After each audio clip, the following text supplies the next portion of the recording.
Good morning, Viet! Not really. Diablo 4 is not out yet, and if you're still considering what class to play, I'm gonna tell you straight away, it's gonna be Necromancer, and there's not gonna be a single reason why you should doubt this. Most likely, spoiler alert, not so many things that are bad. Necromancer is amazing, it's a great class to play. If you disagree with something or have anything to add, leave a comment down below, and let's get right into it.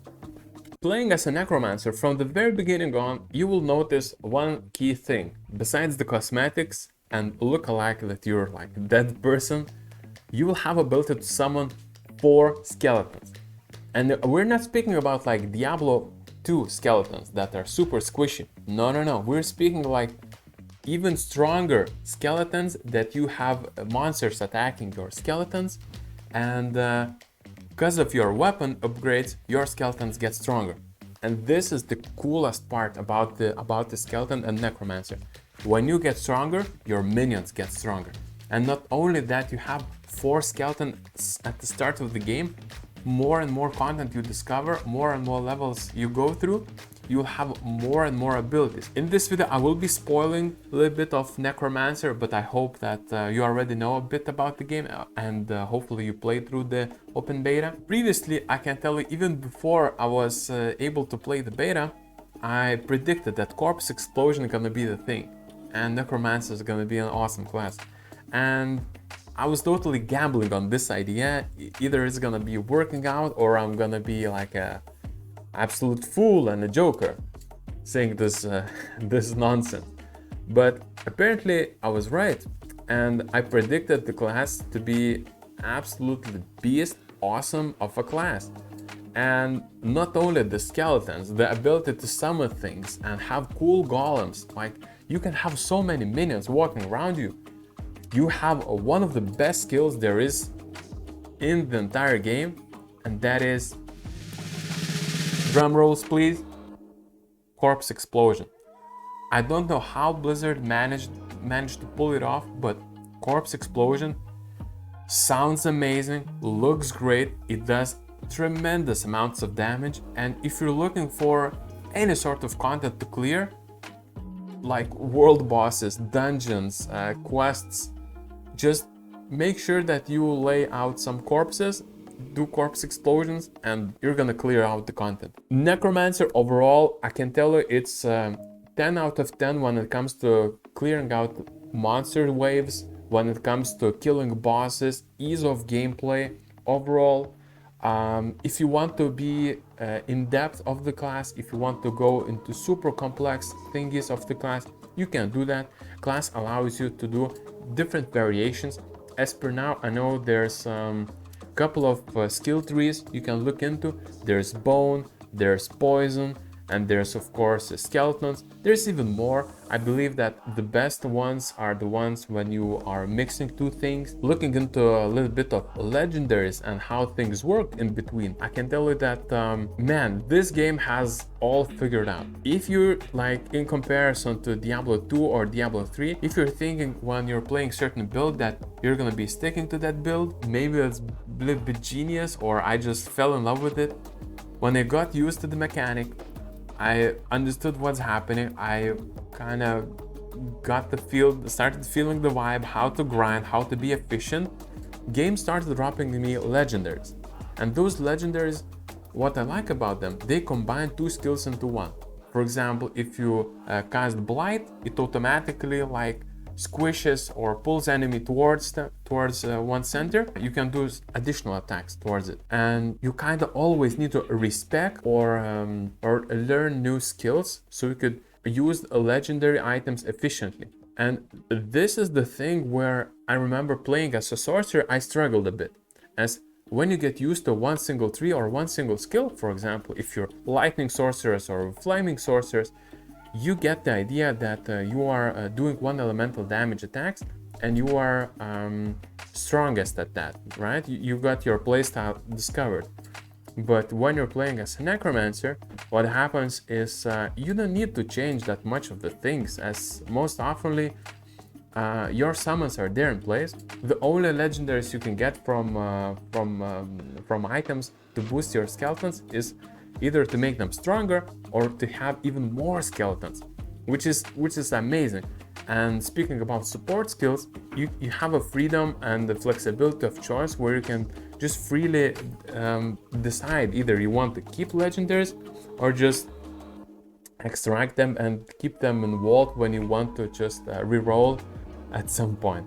So far it really looks like the class is absolutely beginner friendly class. I'm not too sure about when we're speaking about PvP aspects of the game later on and how the game will unveil itself, but looking from PvE perspective, this is like the easiest class to get into. Looks like a class that you want to master, looks like the class that will be fun to play, and I can't mention, but I must mention, there's only one downside to it that I could not overlook when I played it, and it's the mobility.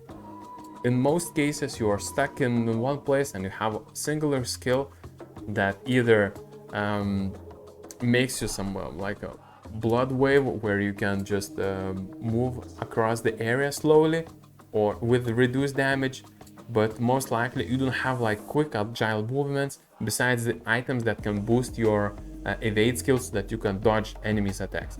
Most likely you are just tank, basically running with minion waves, and your survival skill is basically your minions. And if you are not using your minions correctly, which is actually hard, it's actually super hard to mess up. If you're playing the game without, I believe if you're not even fully aware of English language, you'll be able to explore and have fun with Necromancer, as it is just so easy to get into. I think when it comes to PvP, Necromancer gonna be absolutely like a CC character or a tank character. This is my absolute predictions, but it should not be like a top tier PvP class because of the single factor, the mobility. I saw that Barbarian has more mobility, Assassin has more mobility, Sorceress absolutely. And if you're thinking like, hey, but why do you need mobility at all? The thing is, if everyone is doing thousands or hundreds of thousands of damage and you have same amount of HP at the end, your benefit and your advantage is so you could avoid enemies' attack and do more attacks of your own. So if you can't avoid enemies' attack and you're stuck in one place, you're most likely to die. Therefore, you are not getting any sort of competitive advantage. As much tank as you can get, as much powerful as you can get, if you cannot dodge enemies' attacks, you're gonna be screwed. So PvP is out of the question for Necromancer. Maybe it's not added yet. Maybe some of the skills will be added and shown for us later on, but so far it looks like Necromancer is absolute PvE beast. It will be additional skills that will be added to us and shown to us later on. So again, not only me, all of us haven't seen all of the skill base and all of the skills that is available for the class, but so far, if you're looking to make the best money possible in the game, if you're looking to invest as little time as you can, and just if you're, for example, thinking like playing as a main barbarian and wanting to have like a farm class, as there was such thing in Diablo 3 and in Diablo 2 with MF classes, right? Necromancer is that class. Is the class that requires you very little investment, therefore no investment at all if you wish, and you can stomp through all of the content. It's not heavy investment based as Druid at start, not as heavy as Barbarian hard. Again, I can't stress this enough, but having your summons walk to the enemy and kill enemy on behalf of you, and you having ability to weaken the enemy or just corpse explosion, perform corpse explosion is just, besides the fact that it looks great, feels amazing, it does astonishing amount of damage. It's stupid not to use. It's crazy not to like this class. And I have recorded music of Diablo 4, so if you haven't had the luxury of playing the game, there's gonna be playlist placed on the screen here. You can go ahead and look it up. Thank you guys for watching and see you in the next one.